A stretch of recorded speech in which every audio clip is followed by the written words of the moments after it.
In today's video, we're diving into how to fix the printing in color ink only issue on your HP DeskJet printer. Whether you're using a DeskJet 3700, 2600, or any model in between, these solutions have you covered. We'll start with the simplest methods and gradually work through to more detailed fixes in case the basic ones don't resolve your problem.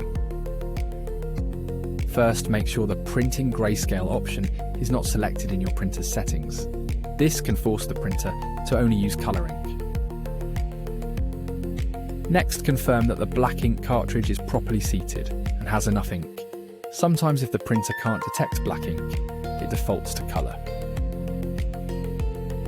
Ensure that your printer driver is up to date. An outdated driver can sometimes cause printing issues, including non-standard print methods.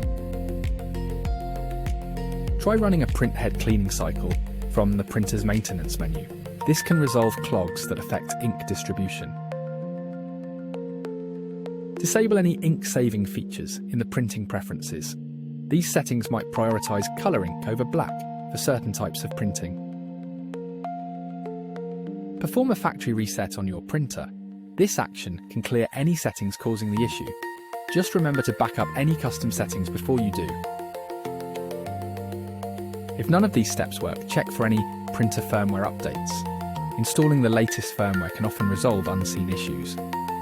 If you've followed these steps and your printer still insists on using only color ink, it might be time to check for software updates or consider a more thorough printer maintenance. You can also explore replacement options or parts through the links in the description. Don't forget to like, comment about your experience, and subscribe for more troubleshooting tips. Check out our next video for further printer insights.